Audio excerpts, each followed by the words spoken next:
Bismillahirrahmanirrahim. Assalamualaikum warahmatullahi wabarakatuh. Alhamdulillah, alhamdulillahillazi arsala rasulahu bil huda wa dinil haq liyuzhirahu 'ala ad-dini kullihi wa kafa billahi syahida. Asyhadu an la ilaha illallah wahdahu la syarikalah wa asyhadu anna Muhammadan abduhu wa rasuluhu la nabiyya ba'da ma ba'd. Para jamaah yang dirahmati Allah Subhanahu wa taala. Dalam hadis yang sangat masyhur dan kita semua sudah sangat familiar bahwa di antara misi utama Rasulullah SAW itu adalah dalam rangka memperbaiki kualitas akhlak manusia. Beliau bersabda, innama bu'itsu liutamimma makarimal akhlak. Bahwa sungguhnya di antara misi utama diutusnya Rasulullah SAW ke muka bumi ini adalah dalam rangka makarimal akhlak, dalam rangka memperbaiki dan menyempurnakan akhlak manusia. Nah, karena itu ketika misi utama ini adalah dalam rangka menyempurnakan akhlak, maka semua ajaran yang dibawa oleh Rasulullah, yang dicontohkan oleh Rasulullah, yang diperintahkan oleh Rasulullah, maupun yang dilarang oleh Rasulullah, pada dasarnya ujungnya akan membentuk akhlak manusia. Apakah dia akan, kalau dia mengikuti apa yang diperintahkan, kalau dia mengikuti untuk tidak melaksanakan apa yang dilarang oleh Rasulullah, maka ujungnya dia akan menjadi manusia yang memiliki akhlakul karimah, bukan akhlakus sayyi'ah, ya, akhlak yang baik, yang mulia, bukan akhlak yang buruk. Nah, karena itu semua praktek ibadah itu pada dasarnya ujungnya nanti membentuk akhlak. Jadi kalau ada umat Islam yang ibadahnya rajin tapi akhlaknya, ya, akhlak ini kan baik akhlak kepada Allah, akhlak kepada sama manusia, ya, tapi akhlaknya buruk, berarti ada sesuatu yang salah, ya. Karena sesungguhnya kalau orang yang memahami agama dengan baik, melaksanakan ajaran agama dengan baik, pasti punya akhlak yang baik. Nah, kalau misalnya akhlaknya ternyata tidak baik, berarti ada sesuatu yang salah. Entah salah dalam konteks memahami, pemahamannya yang salah, ya, entah salah dalam prakteknya, paham tapi prakteknya salah, ya, atau ada faktor-faktor yang lain. Tapi yang pasti dia belum menjadi, ya, seorang muslim yang betul-betul, ya, memahami esensi dari semua ibadah, ya. Jadi semua ibadah, ya, itu ujungnya adalah akhlak. Makanya tidak bisa dipisahkan antara ibadah yang kita lakukan dengan akhlak yang kita tunjukkan, ya, itu adalah menjadi satu kesatuan. Nah, termasuk dalam hal ini adalah bagaimana dengan ibadah wakaf.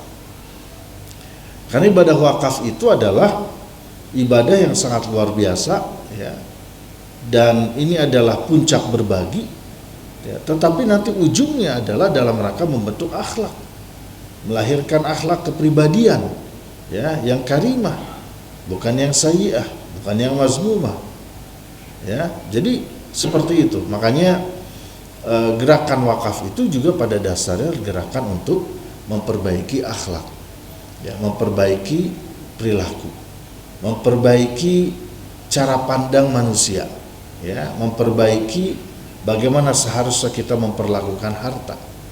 Nah, jadi itulah yang perlu untuk kita fahami, ya, kita sadari bahwa ternyata akhlak itu luar biasa, ya, akhlak itu adalah buah dari ibadah yang kita lakukan.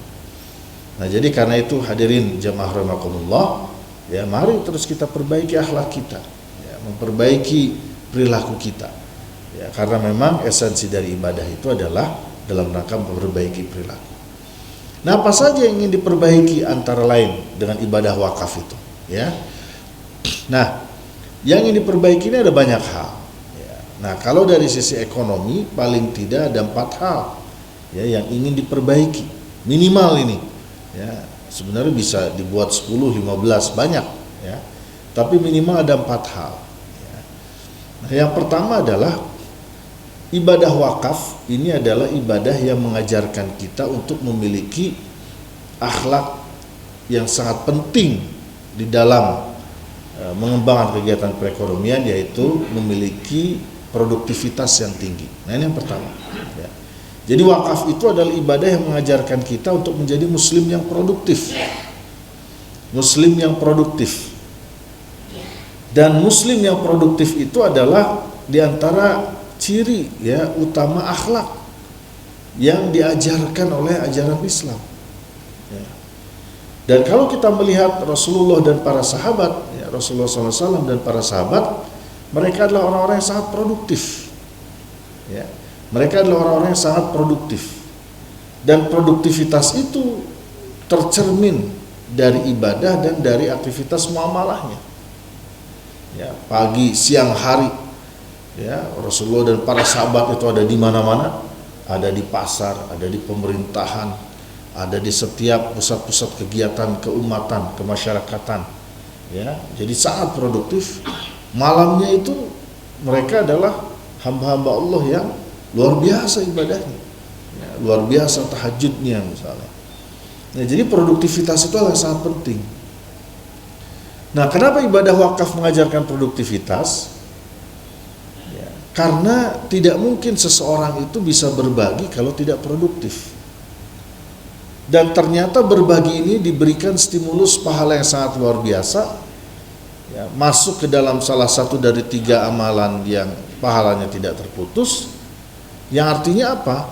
Yang artinya ketika stimulus yang diberikan itu sangat luar biasa, pahala berkelanjutan, maka sebenarnya ajaran Islam tuh pengen kita umatnya itu menjadi umat yang produktif ya, menjadi umat yang senantiasa mengoptimalkan semua potensi yang dimiliki. Makanya orang-orang yang suka berbagi ya, orang-orang yang suka berwakaf selain menunaikan zakat ya, itu adalah orang-orang yang produktif. Tidak ada orang yang senang berwakaf yang tidak produktif, tuh nggak ada ya, yang kerjaannya bermalas-malasan itu nggak ada ceritanya ya. Nah, jadi karena itulah ketika kita mendorong ajaran wakaf ini, pada dasarnya kita mendorong produktivitas ya. Makanya salah seorang sahabat Nabi SAW yaitu Jabir bin Abdullah radhiyallahu anhu, beliau mengatakan tidak ada satupun seorang sahabat ya yang Allah berikan keleluasan rezeki kecuali mereka semua pernah berwakaf. Nah, jadi ada korelasi antara wakaf dengan produktivitas, dan produktivitas inilah sebenarnya ya di antara hal yang akan membawa kepada perubahan. Jadi kalau kita bicara bagaimana membangun peradaban umat, peradaban itu hanya akan bisa dibangun ketika ya kita umat ini menjadi umat yang produktif. Cuman kan masalahnya produktivitas kita ini kan rendah ya, itu tercermin misalnya dari daya saing ya, indeks daya saing, competitiveness level kita. Nah, itu kan masih rendah ya. Indonesia di Asia Tenggara aja bukan nomor 1 untuk daya saing. Kita masih kalah dari negara sekecil Singapura ya. Makanya Singapura ya negaranya kecil tapi produktivitasnya lebih tinggi ya, daya saingnya lebih kuat dari kita. Kita masih kalah ya dibandingkan negara-negara Eropa misalnya ya. Nah, padahal mereka adalah negara-negara yang bukan muslim gitu. Seharusnya kita yang lebih produktif di antara mereka. Nah, ini yang pertama ya. Jadi ajaran wakaf itu ajaran yang ingin melahirkan umat Islam menjadi umat yang produktif ya. Nah, selain tentu wakaf ini kalau dikelola ya, selain untuk hal yang sifatnya sosial, nah kalau dikelola untuk hal yang sifatnya komersial, wah itu juga akan sangat dahsyat ya. Dan di misalnya kemarin ketika kami umroh ya, ba'da Id ya, nah itu saya sempat mengunjungi beberapa proyek yang basisnya wakaf, investasi wakaf ya. Ada hotel ya di apa namanya di Madinah ya, yang itu dibangun dari investasi dana wakaf ya. Jadi Auqaf Investment Company. Jadi di Saudi ada namanya perusahaan investasi wakaf ya, yang dimiliki oleh negara yang di bawah supervisi dari General Authority for Awqaf, ya. Nah itu mereka sangat ekspansif, ya. Jadi artinya apa? Wakaf ini bisa ikut menopang perekonomian, bisa membuka lapangan kerja. Nah jadi ini sangat luar biasa, ya. Dan ini terus berkembang. Dan sekarang kita lagi dalam proses, ya. Mudah-mudahan Awqaf Property Investment Fund yang dimiliki Islamic Development Bank, mereka mau investasi di rumah sakit yang sedang kita buat, ya, rumah sakit kedua, kerjasama dengan Salman ITB, ya. Nah, jadi seperti itu. Kemudian yang kedua, ibadah wakaf itu mengajarkan untuk kita hanya berorientasi kepada falah dan maslahah. Nah, jadi ini yang kedua, ya. Apa itu falah? Falah itu adalah kemenangan. Ya, dalam ilmu ekonomi Islam, falah itu adalah tujuan dalam berekonomi, menggapai falah. Falah itu adalah al-hasanah fid dunya wal akhirah, ya. Jadi al-hasanah fid dunya wal akhirah. Jadi kebaikan-kebaikan itu yang kita dapatkan baik di dunia maupun di akhirat. Nah, jadi ajaran wakaf itu mengajarkan itu, ya. Bagaimana kita dalam hidup ini orientasi kita bukan hanya orientasi dunia, tapi orientasi dunia dan akhirat. Ya, itu ajaran wakaf. Apa buktinya ini mengajarkan orientasi akhirat? Ya, buktinya stimulus wakaf itu adalah tadi pahala berkelanjutan meskipun kita sudah meninggal. Tujuannya apa? Supaya semakin banyak pahala yang kita kumpulkan. Jadi akumulasi pahala itu supaya semakin banyak. Artinya apa? Dimensi perbuatan dunia ini ternyata itu juga mencakup akhirat. Jadi mencakup dimensi akhirat. Ya. Makanya ini menjadi hal yang sangat penting. Ketika seseorang, ya, berorientasi kepada falah, dimensi hidupnya itu bukan hanya dunia tapi juga akhirat, maka orang itu akan menjadi orang yang berusaha untuk, ya, senantiasa istiqomah di dalam melaksanakan semua perintah Allah, perintah agama, istiqomah di dalam menjauhi semua larangan agama, istiqomah di dalam menebarkan kebaikan, ya. Karena tadi cara berpikirnya itu adalah bukan hanya dunia tapi juga akhirat, dan itu akan mereduksi banyak keburukan, akan mereduksi banyak kemaksiatan, ya. Jadi mereduksi banyak keburukan, mereduksi banyak kemaksiatan. Orang gak akan tuh tergoda, minimal dia akan terjaga. Misalnya dari melakukan tindakan korupsi, dari melakukan tindakan penyuapan. Akan bisa menjaga dirinya dari misalnya keinginan nafsu untuk berzina misalnya. Ya, kenapa? Karena dia punya orientasi akhirat yang kuat, bukan hanya dunia. Nah, jadi seperti itu. Makanya orientasi falah itu menjadi hal yang sangat penting dalam hidup kita ini, ya. Dan kita ini bukan umat, bukan berarti berorientasi akhirat itu kemudian meninggalkan dunia. Banyak, ya, di antara kita yang mengatakan gak usahlah mikirin dunia, kita akhirat aja. Tapi terus kemudian tidak menjadi yang produktif. Nah, itu aneh juga. Kenapa aneh? Karena performa akhirat itu tergantung pada performa dunia. Ya, jadi jangan ada dikotomi seolah-olah kalau kita berorientasi pada akhirat, dunia kita tinggalkan dalam arti kita menjadi mukmin yang tidak produktif. Nah, itu pandangan yang salah. Nah, jadi orientasi falah itu sangat luar biasa. Akan tereduksi itu kemaksiatan-kemaksiatan. Orang akan berpikir, ya, nauzubillah, jangan sampai lagi dugem meninggal misalnya. Kan kita nggak tahu, ya. Makanya dia akan selalu berhati-hati. Kan Umar bin Khattab radhiyallahu anhu mengatakan takwa itu kan sebenarnya hati-hati intinya, ya.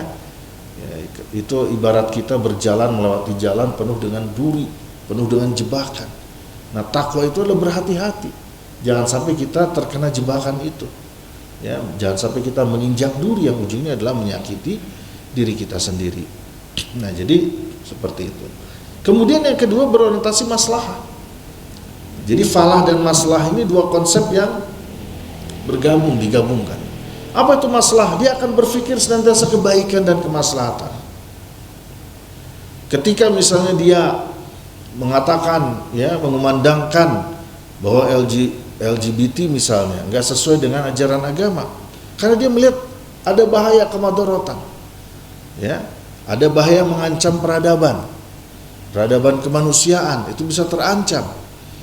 Nah, artinya apa? Dia berpikir, ya, senantiasa berorientasi pada kemaslahatan. Makanya kita menyuarakan hal tersebut. Tujuannya ada apa? Tujuannya apa? Supaya kemaslahatan hidup itu bisa tetap terjaga, ya. Jadi kebaikan, kemaslahatan itu bisa tetap apa? Terjaga. Nah, ajaran wakaf itu ajaran yang mendorong kita hanya berorientasi kepada hal yang sifatnya tadi, kebaikan, kemaslahatan. Apapun yang kita lakukan, ujungnya adalah menciptakan kemaslahatan, ya, menciptakan kemaslahatan umat, baik hal yang sifatnya amar ma'ruf maupun yang nahi mungkar. Kita melakukan aktivitas nahi mungkar pun ujungnya adalah sebenarnya dalam rangka menjaga kemaslahatan. Karena kalau nggak ada aktivitas nahi mungkar, nggak akan mungkin, ya, kemaslahatan itu bisa diraih. Dan amar ma'ruf nahi mungkar ini harus balance, harus seimbang kita lakukan. Nah, wakaf itu mengajarkan itu, ya, mengajarkan kita untuk berorientasi kepada falah dan maslahah, ya, dimensinya dunia akhirat, kemudian diajarkan untuk berpikir kebaikan. Dan itu sangat dahsyat, ya. Kalau perilaku kita berpikir falah dan maslahah, itu akan sangat dahsyat, ya. Ketika orang punya kelebihan dana, kelebihan uang, ya, dia bisa membelanjakan uang itu, dia akan berpikir, uang saya ini untuk saya sendiri udah cukup, saya masih punya kelebihan, maka saya akan belanjakan untuk kepentingan keumatan. Makanya dia tidak sulit untuk berbagi, tidak sulit dia untuk berzakat, berinfak, bersedekah, berwakaf, ya. Nah, jadi seperti itu. Makanya anak-anak, ya, generasi penerusnya harus diajarkan semangat berbagi ini, ya, supaya dia juga dalam diri mereka juga tumbuh tadi, ya, semangat berorientasi falah, semangat berorientasi pada hal yang memberikan kemaslahatan, ya. Nah, jadi inilah akhlak luar biasa, ya, akhlak umat ini kalau memahami dengan betul, ya, bagaimana ajaran wakaf itu. Nah, ini yang kedua. Kemudian yang ketiga, apa yang diajarkan, ya, yaitu adalah bahwa wakaf itu mengajarkan pentingnya kita untuk senantiasa berlaku adil, untuk menjadikan keadilan itu sebagai dasar dalam semua aktivitas, termasuk dalam kegiatan perekonomian. Ya, jadi perekonomian yang adil, keadilan ekonomi, ini menjadi isu yang sangat penting, ya. Jadi wakaf itu mengajarkan keadilan, ya, mengajarkan keseimbangan distribusi, mengajarkan agar harta itu jangan hanya berputar di tangan segelintir kelompok, kaila yakuna dulatan bainal aghniyai minkum, kata Allah di dalam surat Al-Hasyr ayat yang ke-7. Ya, jangan sampai harta itu berputar di tangan segelintir kelompok. Ya, dan keadilan ini, ya, itu adalah basis perintah agama. Dalam ayat yang sangat masyhur, yang kalau tiap Jumat dibaca ayat ini, semua jamaah langsung bangun, ya, innallaha ya'muru bil adli wal ihsan wa ita'i dzil qurba wa yanha 'anil fahsya'i wal munkari wal baghi ya'idzukum la'allakum tadzakkarun. Nah, jadi basis perintah agama itu adil, ya. Makanya kita tidak akan pernah menemukan perintah dalam agama yang tidak merefleksikan keadilan, ya. Jadi basisnya itu keadilan, ya, adil dan ihsan. Nah, jadi wakaf itu mengajarkan keadilan, bagaimana keadilan itu bisa ditegakkan. Dan salah satu problem kita hari ini adalah problem ketidakadilan.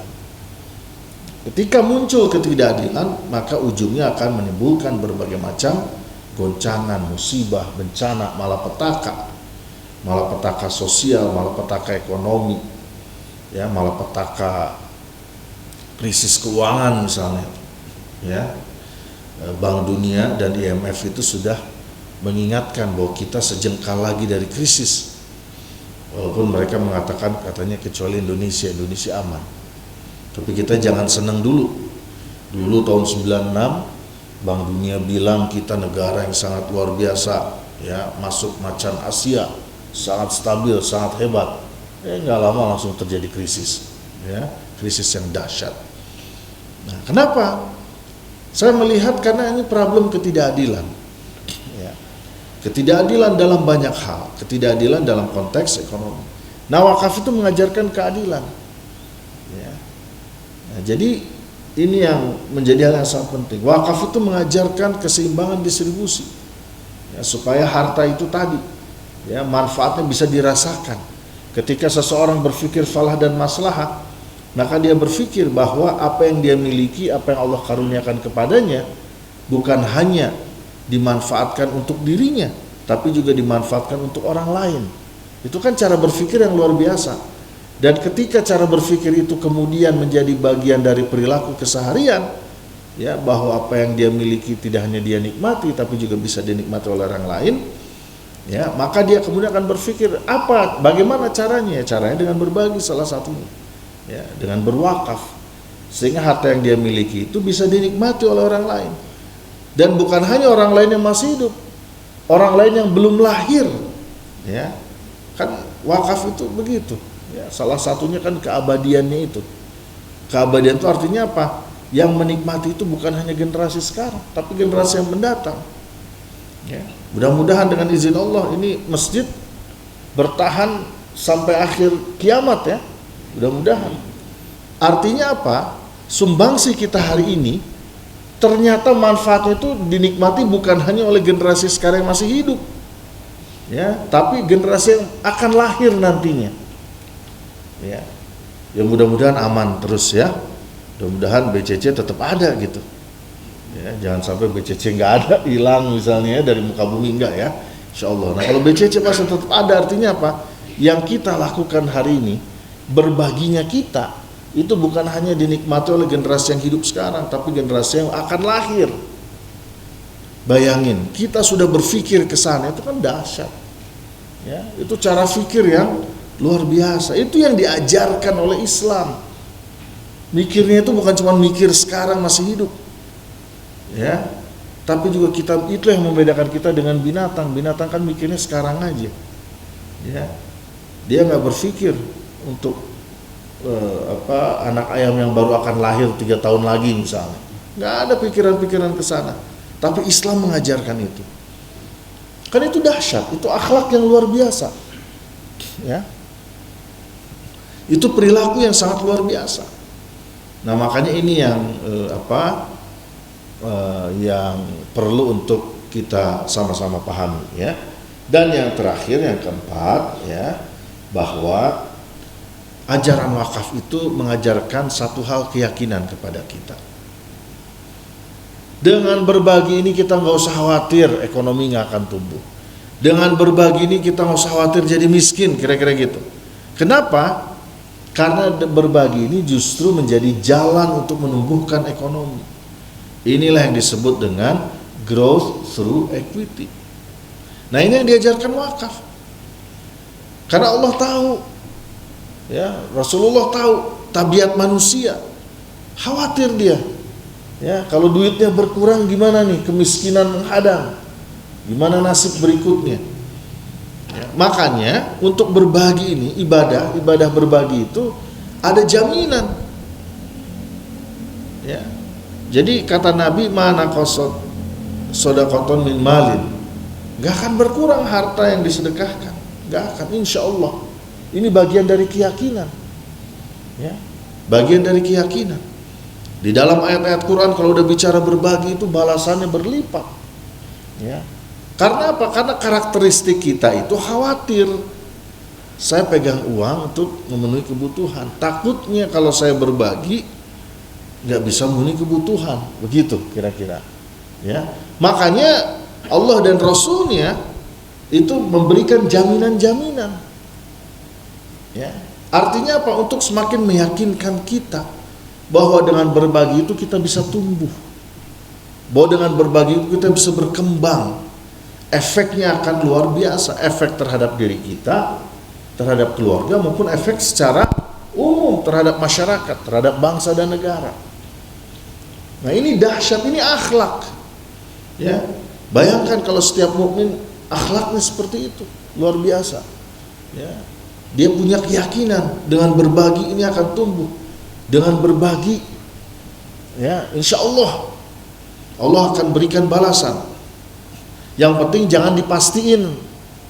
Wah, kalau kasih 100 Allah harus kasih 1000. Jangan begitu. Kata Allah saya mau ngasih 700.000 jadi nggak jadi. Kan 700 kali lipat kan. Ya karena mintanya cuma 10 kali baliknya. Jangan dipastiin begitu. Ya jangan dipastikan. Yang pasti, nah yang harus dipastikan kita yakin.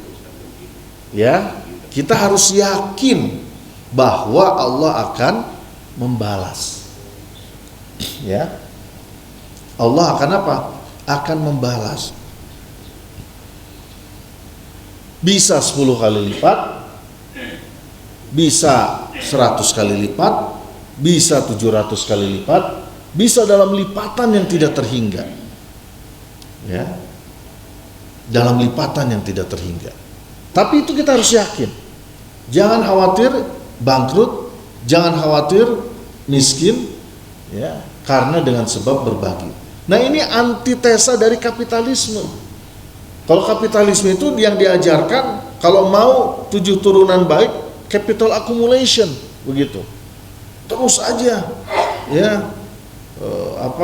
tumpuk itu harta, kan gitu ya, itu yang diajarkan. Ya, padahal justru kalau mau 7 turunan, salah satu justru dengan semangat apa? Berbagi.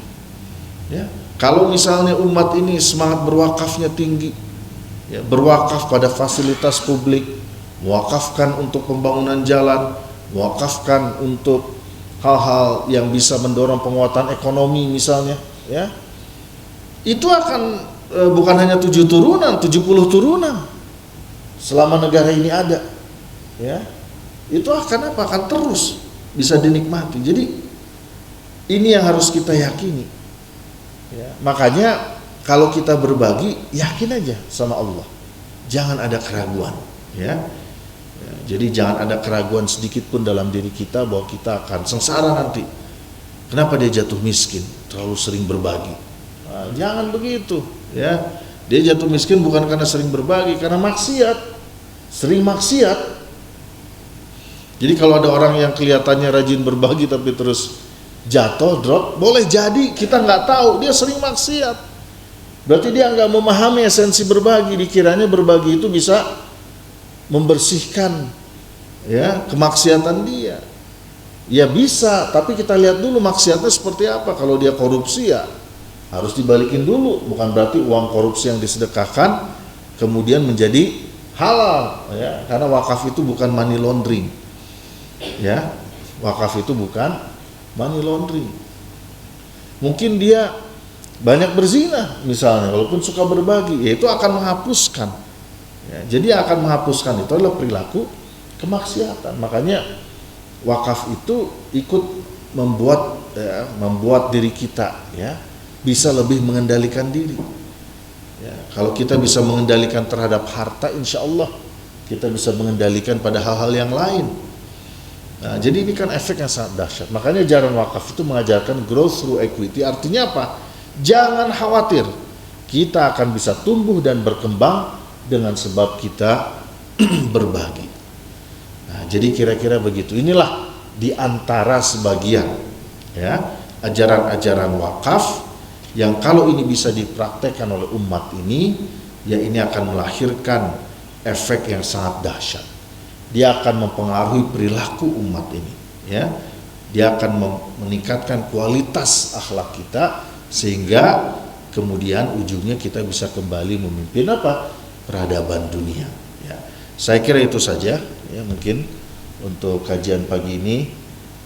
Kalau ada satu pertanyaan silahkan, karena ya tafadhol, silakan. Assalamualaikum warahmatullahi wabarakatuh. Assalamualaikum. Ketika kelompok kecil orang berwakaf, Ya. baik itu wakaf, lalu harta itu diberdayakan, aset itu diberdayakan. Ya. Apakah para pewakaf itu berhak mendapatkan manfaatnya dari harta wakaf yang diberdayakan? Ya. Assalamualaikum warahmatullahi wabarakatuh. Assalamualaikum warahmatullahi. Jadi wakaf itu peruntukannya ada 3 macam. Ada wakaf ahli, ada wakaf khairi, ada wakaf mustarak. Ya. Apa wakaf ahli? Wakaf ahli itu wakaf yang peruntukannya manfaatnya adalah untuk keluarga yang berwakaf. Jadi boleh. Nah, gampangnya kalau di era sekarang, kalau ada seseorang punya perusahaan, punya anak 5, perusahaannya nggak pengen si bapaknya ini dipecah-pecah, anaknya menjual sahamnya sehingga nanti perusahaannya bukan milik keluarganya lagi, itu boleh tuh, diwakafkan aja. Jadilah perusahaan wakaf. Nah, siapa yang berhak menikmatinya? Ahli keluarga, boleh, silakan, nggak ada masalah. Ya. Yang kedua ada wakaf khairi. Nah, ini biasa, ya, untuk kepentingan umum. Ya. Tapi apakah kita bisa memanfaatkan? Bisa aja, boleh aja. Misalnya berwakaf untuk masjid. Ini saya kan udah berwakaf untuk masjid ini, saya nggak boleh menerima manfaat, jadi saya nggak mau ke masjid. Misalnya begitu, ya salah itu. Ya. Ya. Nah, tapi ini untuk kepentingan umum. Nah, cuman kita masih bisa manfaat. Kalau kita wakaf jalan misalnya, wakaf tanah, wakaf kesempatan nih, ya, jadi beda tuh. Kalau kapitalis, wah ini kesempatan pembebasan lahan. Nah, kalau yang yang semangat wakafnya tinggi, kesempatan nih, pahala berkelanjutan. Selama jalan itu ada, ya, bisa melancarkan kegiatan aktivitas manusia, aktivitas kebaikan, pahala terus ngalir. Nah, itu beda tuh, diwakafkan, ya. Itu namanya wakaf khairi. Nah, boleh juga di-combine, ya, di-combine, digabung, ya. Jadi boleh tuh digabung. Misalnya kita punya tanah, ingin dikembangkan, diwakafkan, dikembangkan usaha, misalnya ya, bisnis. Nah, kita bilang sebagai wakif saya ingin 30% manfaatnya untuk keluarga, 70% untuk umum, boleh. Ya, nah makanya pada saat deklarasi wakaf, nah itu penting tuh, peruntukannya untuk apa? Ya, apakah untuk ahli, khairi atau mustarak? Tapi kalau saya boleh menyarankan, ya, kalaupun ada porsi untuk keluarga, juga berikan porsi untuk masyarakat. Ya, nah jadi minimal mustarok kira-kira gitu. Ya, nah jadi seperti itu. Jadi boleh, silakan, tidak ada masalah soal itu. Bebas. Kalau wakaf nggak ada ini, wakaf itu nggak ada aturan, ya, nggak ada aturan. Kalau yang tadi perusahaan diwakafkan manfaatnya untuk anak-anak, ya, yaitu boleh 90% misalnya, ya, 10%-nya lagi harus manfaatnya itu dalam bentuk program-program sosial, beasiswa, itu boleh, silakan, ya, tidak ada masalah. Jadi pengaturan persentase itu tidak ada masalah, ya, berapapun sesuai dengan apa yang kita niatkan. Tapi kalau untuk pembangunan masjid, ya nggak usah wakaf musyarak, ya, itu wakaf khairi saja kalau masjid mah, ya. Baik, saya kira cukup, ya. Mohon maaf karena ada yang wafat, jadi saya harus takziah pagi ini. Jadi saya kira kita cukupkan. Mudah-mudahan sekali lagi Allah Subhanahu wa taala memberkahi dan meridhoi kita semua, dan mudah-mudahan kita terus bersemangat untuk senantiasa mempersembahkan yang terbaik, ya, termasuk di dalamnya adalah senang untuk berwakaf. Demikian kita akhirnya sama-sama baca doa kifaratul majlis. Subhanakallahumma bihamdika asyhadu an la ilaha illa anta astaghfiruka wa atubu ilaik. Assalamualaikum warahmatullahi wabarakatuh.